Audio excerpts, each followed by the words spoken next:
So, this video began as a Fallout 4 mod list build breakdown. Since this is technically our first time meeting, I wanted y'all to be able to play a game how we were playing it.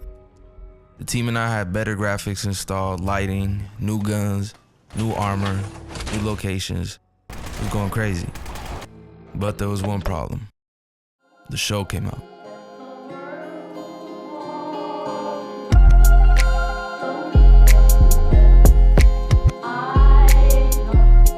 Let me start by saying, in theory, the show coming out should have been one of the best things to happen to this series.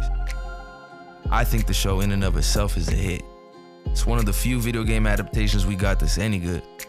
They could have easily set it on the East Coast where the biggest games 3 and 4 happen, but they took it back to the West Coast where the original games take place and a lot of the lore starts at. I like that the show was confirmed as canon, visual effects stayed on point. I like the dialogue and acting, much better in comparison to the Halo show. It's authentic. The only problem ended up being Bethesda. They had these new eyes on them and they ended up pushing out a next-gen update for Fallout 4. And it should have worked fine. But it ended up breaking most people's mod lists, including ours. And between you and me, I hate when companies play in our face. These mods keep the games alive. They keep the community alive. So you're telling me when it's finally hot outside, the most it's been for this series, y'all wanted to push out an update that breaks mod lists. I don't know if y'all have noticed, but they take a lot of missteps when it comes to the community. The games always launch with bugs. Farewell. May you rest in peace.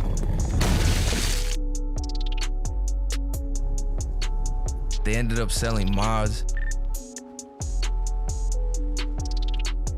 Fallout 3 in New Vegas barely worked on PS3 and I haven't forgotten about it.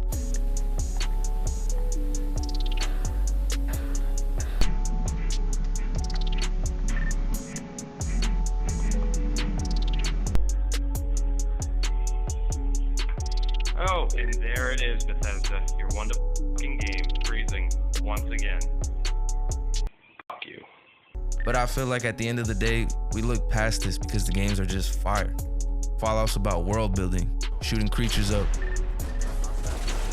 looting, exploring the map, music. I just hope they don't fumble the bag when Fallout 5 drops. The show numbers had the sales going crazy and I hope this attention doesn't make them buckle and have to put out a buggy game at launch that they expect modders to fix. Either way, I would still recommend the show to anybody, even if you really haven't seen or played the games. I got faith in this series. I know if they learn from their previous mistakes, it has a chance to be one of the most special, potentially better than New Vegas, but we'll just have to see what happens. Either way, I appreciate y'all for watching and I'm gonna tap in with y'all soon.